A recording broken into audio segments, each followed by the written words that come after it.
Well, meanwhile, there's a look now, a new look at some of the destruction that is happening in Kiev. नमस्ते, मैं हूं आकाश मिश्रा और ये है मेरी पहली वीडियो सर्चिट की। तो आप सबका मैं स्वागत करता हूं सर्चिट पे। तो चलिए शुरू करते हैं। तो आप सबको पता ही होगा कि यूक्रेन और रशिया के बीच में बहुत भयंकर सी वॉर चल रही है। रशिया रुकने का नाम नहीं ले रहा है। बेचारा यूक्रेन क्या करे, वो तो पीस चाहता है, लेकिन रशिया चाहता है कि वो यूक्रेन को अपने अंडर में लाए। अब ये लड़ाई शुरू होती है क्योंकि नेटो यूक्रेन को अपने अंडर लाना चाहता है और रशिया अपना बॉर्डर कोई भी नेटो नेशन के साथ और शेयर नहीं करना चाहता। तो ये युद्ध छिड़ने के बाद इस दुनिया में बहुत सारी परेशानी आ गई। तो बात करें तो सारी परेशानियों की, तो सबसे पहली परेशानी है कि जो लोग, बहुत सारे लोग यूक्रेन में फंसे हुए हैं, अलग अलग देश से आए, वहां पर पढ़ने के लिए गए हैं, वहां का काम करने के लिए गए हैं। अब उनकी क्या गलती है? दो नेशन की लड़ाइयों में लोग पिस जाते हैं। इसी तरह वॉर के चक्कर में इंडियन स्टूडेंट्स, इंडियन बिजनेसमैन या इंडिया के लोगों को सबको वहां पर कुछ ना कुछ सहना पड़ रहा है। और यूक्रेन के जो लोग हैं उनको भी बड़ी परेशानी हो रही है। जो उनका इकोनॉमी है वो भी गिरते जा रहा है। बेचारों को बहुत सारा नुकसान झेलना पड़ रहा है। कितने की मृत्यु हो गई है, कितनों को अपना घर छोड़ के दूसरे देश में जाना पड़ रहा है या दूसरी जगह पे जाना पड़ रहा है। तो ये वॉर करते क्यों है लोग? क्या मिलता है वॉर से? तो हम बात करेंगे इंडिया के वॉर्स जो हो चुके हैं और क्या इंडिया किसी वॉर के बीच में जा सकता है या किसी वॉर के बीचों बीच किसी और देश से लड़ सकता है। क्या इंडिया में इतनी शक्ति है आज के जमाने में कि वो किसी से फुल प्लेज वॉर लड़ सकता है क्या? तो हम बात करेंगे इंडिया के पिछले वॉर के बारे में, क्या वॉर हो सकता है फ्यूचर में, और इंडियन आर्मी फोर्स के बारे में। एक पूरा रेजिमेंट और तोपें उनके मोर्चों पर टूट पड़ी। पूरी रात घमासान लड़ाई चली। अगले दिन दुश्मन उनके कुछ मोर्चों को भेद कर आगे निकलने लगा।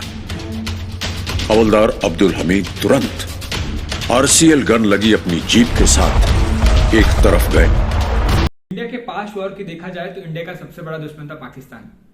इंडिया पाकिस्तान के साथ बहुत सारे वॉर लड़ चुका था।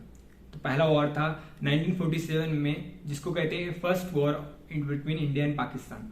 वो हुआ था इंडिया के पार्टीशन के बाद। वॉर हुआ था क्योंकि कश्मीर का जब पार्टीशन हो रहा था तो कश्मीर किसकी तरफ जाए? कश्मीर के महाराजा के पास ऑप्शन था कि वो चाहे तो पाकिस्तान की तरफ जा सकते थे, चाहे तो इंडिया की तरफ, या तो खुद को इंडिपेंडेंट स्टेट घोषित करते थे। लेकिन जब पाकिस्तान की आर्मी कश्मीर के अंदर आने लगे तब कश्मीर के जो महाराजा थे वो इंडिया की तरफ मदद के लिए आए और इंडिया के साथ कॉन्ट्रैक्ट साइन किया, जिसकी वजह से आज कश्मीर हमारे देश में।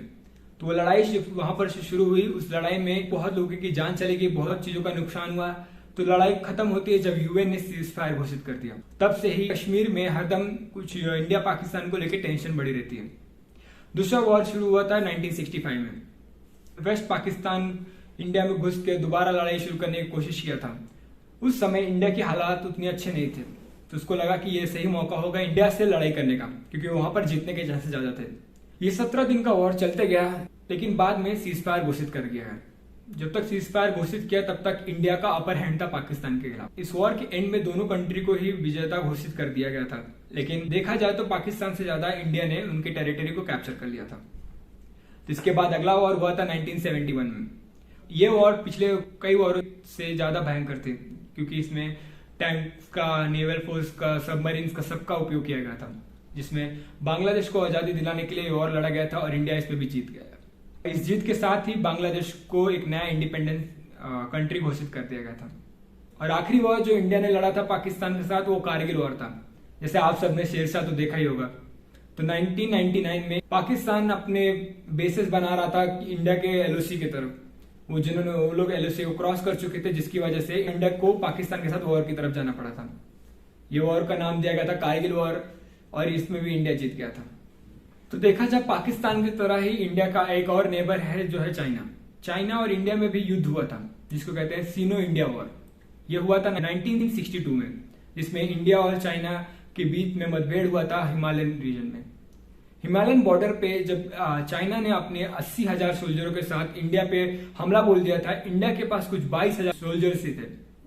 उस वॉर में ना ही नेवल और ना ही एयरफोर्स का उपयोग किया गया था दोनों कंट्री के तरफ से। ये वॉर शुरू हुआ था जब इंडिया ने दलाई लामा को असाइलम दिया था। तो बहुत सारी बातें हुई थी, पीसफुल टॉक्स हुए थे, लेकिन उसकी कोई कंक्लूजन ना आने के चक्कर में चाइना ने इंडिया की तरफ वॉर घोषित कर दिया, जिसकी वजह से ये वॉर शुरू हुआ था और इस वॉर के खत्म होते होते चाइना ने जीत गया था। इंडिया को बहुत सारी कैजुअलिटी झेलनी पड़ी थी। चाइना के कुछ हजार के आसपास घायल या तो मृत्यु हुए थे, लेकिन इंडिया का देखा जाए तो 5000 के आसपास लोगों की मृत्यु हो गई थी और कुछ गायब भी हो गए थे, कुछ घायल भी हो गए थे। ये वॉर में चाइना विजेता घोषित हुआ था और इंडिया की हार हुई थी। इसके बाद भी इंडिया और चाइना के बीच में कॉन्फ्लिक्ट हुआ था, जिसकी रिजल्ट देखा जाए तो इंडिया उसमें विजेता था। देखा जाए तो चाइना और पाकिस्तान हमारे नेबर ही हैं, चाहे तो हम उनके साथ भी मिलकर बहुत काम कर सकते हैं।